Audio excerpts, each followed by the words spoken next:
Hello दोस्तों, स्वागत है आप सभी का टू द पॉइंट के एंशिएंट इंडियन हिस्ट्री के सेशंस में। हमने ऑलरेडी 10 चैप्टर्स खत्म किए हुए हैं। मैं आपसे रेकमेंड करूंगा कि पहले आप वो 10 चैप्टर देखें ताकि आप भी उस टाइमलाइन को फॉलो कर सकें जिस टाइमलाइन को हम फॉलो कर रहे हैं। हमने 10th चैप्टर में द गुप्तास के बारे में देखा, किस तरीके से गुप्ता को जो है the golden age of India कहा जाता है। हमने तमाम जितने भी 10 चैप्टर्स पढ़े उसमें ज़्यादातर आर्यवर्ता या फिर नॉर्थ इंडियन लैंड्स के बारे में, वहाँ पर इंपीरियल फेज जिस तरीके से था उसके बारे में हमने पढ़ाई की। आज के हम इस 11th चैप्टर में डीप साउथ यानी कि सदर्न इंडिया में किस तरीके के इंपीरियलिज्म चल रहा था, सदर्न इंडिया की एंशिएंट हिस्ट्री किस तरीके से थी और वहाँ पर कौन से डोमिनेंट डायनेस्टीज थे उसके बारे में बात करेंगे। तो आइए आज का जो चैप्टर है पल्लवास और चालुक्यस शुरू करते हैं। सबसे पहली चीज़ हमें जाननी चाहिए कि साउथ इंडिया की हिस्ट्री क्या है। देखिए, हमने इंडस वैली सिविलाइजेशन के डिक्लाइन में देखा कि आर्यन इन्वेजन होने की वजह से हड़प्पन्स जो थे वो डीप साउथ में पुश किए गए थे। यानी कि साउथ की जो हिस्ट्री है, जो द्रविडियंस जो ज़्यादातर हैं वो अपने आप को इंडस वैली सिविलाइजेशन के हड़प्पन्स को ट्रेस करते हैं, लेकिन ये कितना सही है हमें पता नहीं है। तो ज़्यादातर रिकॉर्ड्स जो है वो हमें संगम लिटरेचर या फिर संगम एज से मिलते हैं। दरअसल संगम एज जो है, कई हिस्टोरियंस उसे 3rd सेंचुरी BC से लेकर 3rd सेंचुरी AD तक जो है उसे संगम एज कहते हैं, साउथ इंडिया को लेकर खासकर।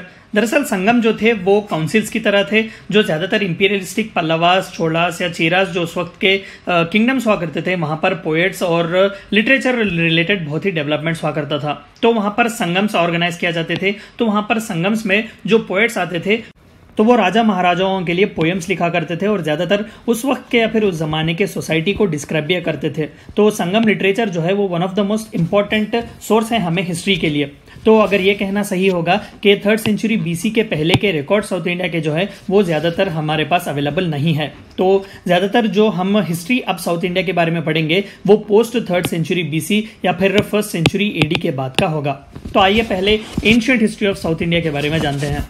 Guptas left a vacuum in north mostly occupied by Harsha. हम अगले के चैप्टर में हर्षा और उनसे रिलेटेड उनका रूल, उनका एडमिनिस्ट्रेशन, उनकी कौन सी डायनेस्टी थी और किस लिए हर्षा के एज को जो है वो ट्रांजिशन माना जाता है from ancient to medieval India, हम आगे के चैप्टर में इसके बारे में बात करेंगे। लेकिन फिलहाल के लिए जो गुप्तास ने वैक्यूम छोड़ा हुआ था नॉर्थ इंडिया में, वो imperialistic phase Harsha pre occupy करते हैं। तो साउथ में जो है it is now when Pallavas and Chalukyas dominated south. तो साउथ में गुप्तास के जाने के बाद जो है सेंट्रलाइजेशन खत्म हुआ था, छोटे छोटे फ्यूडेटरीज और छोटे छोटे किंगडम्स जो है वो एरप्ट होने लग गए थे। तो चालुक्यास और पल्लवास इसी का एक रिजल्ट थे। South saw a series of cultural, traditional as well as administrative developments under their reign। हम आगे की स्लाइड्स में जानेंगे कि किस तरीके से वो सिग्निफिकेंट थे कल्चरल, ट्रेडिशनल और एडमिनिस्ट्रेटिव कॉन्ट्रीब्यूशंस को लेकर। Imperialism in south to a great extent was pushed under their patronage. अगर सही तौर पर कहा जाए तो it was actually Pallavas who introduced the imperial phase in south. Pallavas, तो आइए सबसे पहले पल्लवास के बारे में जानते हैं। इनका टाइमलाइन जो है वो 275 AD से लेकर 897 AD तक है। देखिए, ज़्यादातर जो पल्लवास का रोल था वो फ्लक्चुएट हुआ करता था, यानी कि चंद दिन उनका टेरिटोरियल एक्सटेंड बढ़ जाता था तो कभी कम होता था। अगर मान ले तो greatest ruler like Mahendra Varman और नरसिम्हा वर्मन के रूल में जो था उनका टेरिटोरियल एक्सटेंड सबसे ज़्यादा था। आप यहाँ पर पिक्चर देख सकते हैं, ये दरअसल नरसिम्हा वर्मन द फर्स्ट के रूल का जो है वो एरिया था टेरिटोरियल एक्सटेंड। तो ज़्यादातर दक्कन और साउथ का जो एरिया है, आज का तमिलनाडु का एरिया, इन्होंने अपना दबदबा वहाँ पर कायम रखा हुआ था। ये दरअसल शातवाहनास के सक्सेसर थे। हमने देखा कि किस तरीके से शातवाहना का जो जितना ये बेल्ट था वो डिवाइड होता है 5 अलग अलग किंगडम्स में, आंध्रा, इक्ष्वाकुस, पल्लवास, और इस तरीके से जो है पल्लवास यहाँ से एरप्ट होते हैं। Their origin is not clearly known. सही तौर पर उनका ओरिजिन तो पता नहीं है, लेकिन हम उन्हें सक्सेसर्स की तरह देखते हैं शातवाहनास का। Simhavarman the first is believed to be the first Pallava king. लेकिन इंपीरियल फेज जो है वो महेंद्र वर्मन से शुरू होता है, जो कि 6th AD से शुरू होता है। हम आगे के स्लाइड में उनके बारे में बात करेंगे। तो Simhavarman the first was establisher of this dynasty. Pallavas have been ruling South India since 3rd century AD, but the actual imperial phase starts from 6th century AD, जहां पर महेंद्र वर्मन जो कि पहले ग्रेटेस्ट रूलर पल्लवा के जाने जाते हैं, वहां पर उनका फेज शुरू होता है। Tamil flourish under them. जाहिर सी बात है कि डीप साउथ में उनका रूल था तो तमिल तो जो है वो फ्लरिश होना ही था। Founders of local autonomous self governing institutions, one of the most important points, क्योंकि इन्हीं पल्लवा डायनेस्टी के मॉडल पर जो है चोलास आगे बढ़कर डेमोक्रेटिक डिसेंट्रलाइजेशन जिस तरीके की आज हम बात करते हैं कि लोकल ग्राम सभा या ग्राम पंचायत का आइडिया जो हमें मिलता है वो चोला एम्पायर से मिलता है, और चोला एम्पायर का वही लोकल गवर्नेंस जो है वो पल्लवा के मॉडल पर डिपेंडेंट है। Colonization of south east Asia was achieved under them, तो नेवल एक्सपेडिशंस उन्होंने भेजे हुए थे साउथ ईस्ट एशिया को, यहाँ पर थाईलैंड या फिर मलेशिया, इंडोनेशिया, जितने भी एरियाज है, जावा, सुमात्रा, बाली जैसे आइलैंड्स में भी पल्लवास पहुंच चुके थे। यहाँ पर सीलोन में भी जो है यानी कि श्रीलंका जो आज का ज़माने का है वहाँ पर भी मिलिट्री एक्सपेडिशंस भेजे गए थे। महेंद्र वर्मन, तो आइए सबसे पहले ग्रेटेस्ट पल्लवा रूलर के बारे में बात करते हैं। महेंद्र वर्मन, इनका टाइम फ्रेम जो है वो 600 से लेकर 630 AD यानी कि 30 साल जो है इन्होंने रूल किया हुआ है। He was the first ruler of imperial phase of Pallavas. जाहिर सी बात है कि इन्होंने इंपीरियलिज्म जो पल्लवास का फेज था, लेकिन इससे पहले जो था पल्लवास एक छोटा किंगडम या फिर एक छोटे फ्यूडेटरी की तरह था, लेकिन एक full fledged imperial monarchy establish करने वाले महेंद्र वर्मन थे। His famous book is Mattavilasa Prahasana, it was written in Sanskrit, तो इन्होंने संस्कृत को भी पैट्रोनेज दिया हुआ है apart from Tamil. Initially he was a Jain and later he converted to Shaivism by saint Appar. बहुत ही इंपॉर्टेंट है क्योंकि सेंट अप्पार के बारे में आपको प्रीलिम्स में पूछा जा सकता है। देखिए उस जमाने में साउथ में ज़्यादातर लड़ाई चलती थी शैविज्म और वैष्णविज्म को लेकर। शैविज्म के फॉलोअर्स थे उन्हें नायनार्स कहा जाता था, और वैष्णविज्म और विष्णु के फॉलोअर्स जो थे उन्हें अलवार्स कहा जाता था। तो ये नायनार्स और अलवार्स के बीच कॉन्स्टेंट टसल हुआ करता था। तो कई राजा जो थे वो शैविज्म और वैष्णविज्म को अपना रॉयल पैट्रोनेज दिया करते थे। टाइटल बिस्टोर्ड अपॉन वॉज चित्रकारापुली यानी कि टाइगर अमॉन्ग द पेंटर्स, यानी कि वो बहुत ही अच्छे पेंटर भी थे। जाहिर सी बात है कि उन्हें पेंटरों में टाइगर कहा गया है, कोई इतने अच्छे पेंटर वो थे। ही contributed a lot for paintings, music and Sanskrit literature. तो ये थे महेंद्र वर्मन। आइए नरसिम्हा वर्मन के बारे में बात करते हैं जो कि उनके बेटे थे। He is considered to be the greatest of all Pallavas. इनका रीन जो है वो 630 AD से 668 AD तक जाता है। He succeeded Mahendra Varman and was perhaps the greatest of all Pallava rulers. He defeated and killed Chalukya king Pulakesin II and made Pallavas supreme in south। देखिए यही one of the main reasons है क्यों नरसिम्हा वर्मन को the supreme कहा जाता है, क्योंकि पुलकेशिन जो है वो हर्षा को डिफीट करने वाले हैं। हम आगे के चैप्टर में पुलकेशिन और हर्षा का जो चैप्टर है उसके बारे में पढ़ेंगे। तो पुलकेशिन इकलौते ऐसे साउथ इंडियन रूलर थे जिन्होंने नॉर्थ के one of the most important और पावरफुल रूलर हर्षा को डिफीट किया था, और नर्मदा का जो एरिया है उसे एक बाउंड्री की तरह उन्होंने बना लिया था। यानी कि नर्मदा के ऊपर जो है वो आर्यावर्ता नॉर्थ इंडिया, यहाँ से यहाँ क्रॉस नहीं होगा, और ये साउथ जो है वो साउथ इंडिया था, यहाँ से यहाँ कोई क्रॉस नहीं होगा। तो नर्मदा रिवर को एक बाउंड्री की तरह रखा गया था।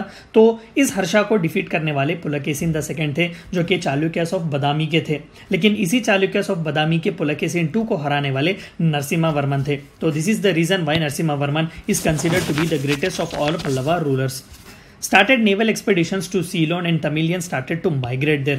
हमने पिछले स्लाइड में भी देखा कि किस तरीके से महेंद्र वर्मन जो है वो थाईलैंड, इंडोनेशिया, मलेशिया, जावा, सुमात्रा, बाली जैसे आइलैंड्स तक उनका मिलिट्री एक्सपेडिशन गया था। श्रीलंका को भी टच किया गया था।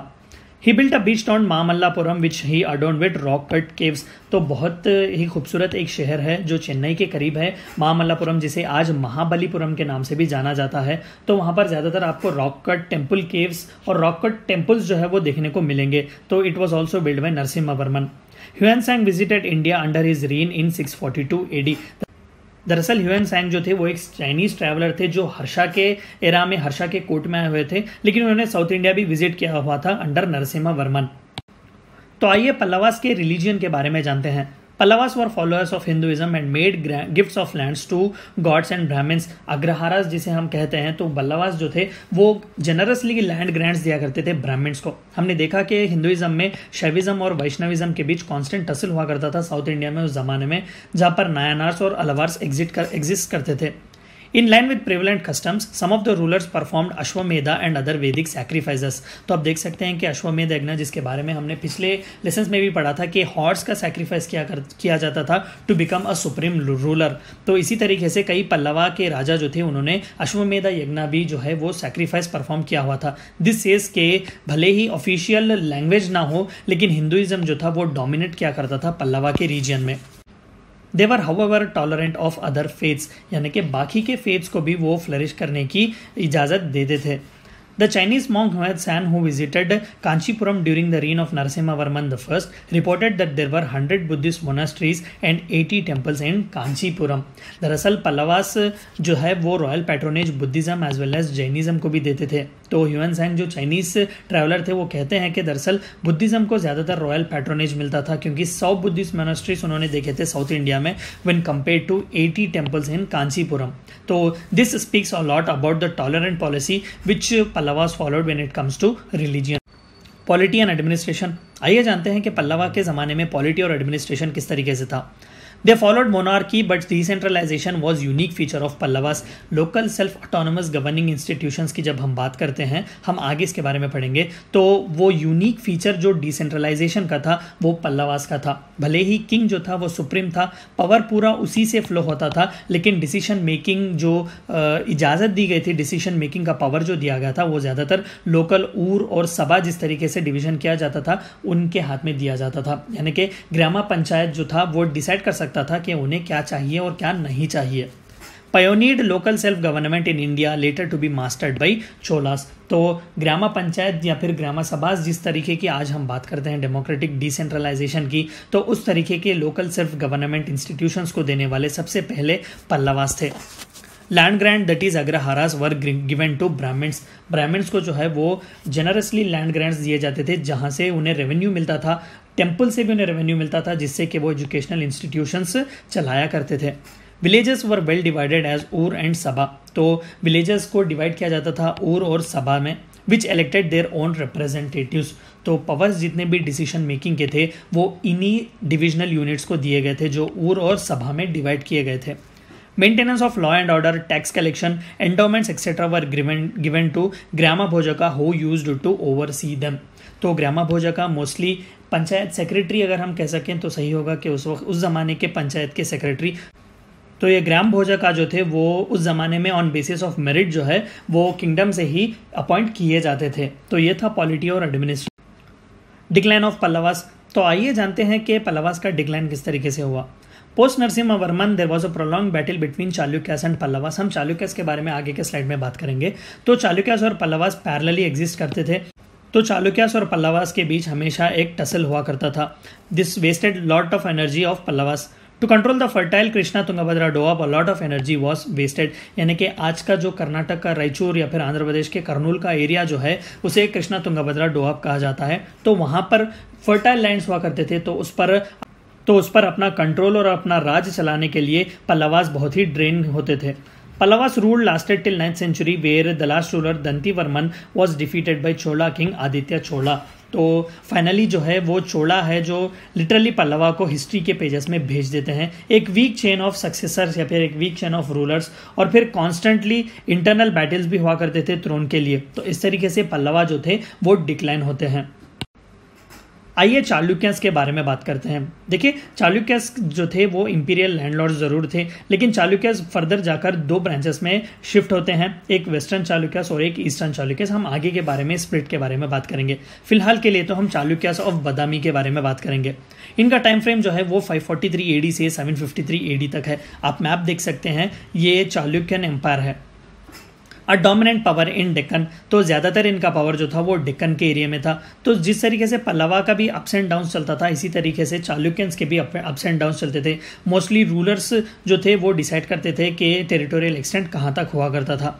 It was founded by Jayasimha and attained zenith under Pulakeshin the second. हमने पिछले के स्लाइड में जो बात किया था, नरसिम्हावर्मन द फर्स्ट जिन्हें डिफीट करते हैं पुलकेशिन, तो जेनित जो अटेंड करता है बादामी वो पुलकेशिन द सेकेंड के कार्यकाल में ही करता है। दरअसल ये पुलकेशिन द सेकेंड का ही रूल था। यहाँ पर नर्मदा को जो है वो एक बाउंड्री की तरह एक्सेप्ट करते हैं। यहाँ पर हर्षवर्धन का रूल था और यहाँ पर पुलकेशिन द सेकेंड का।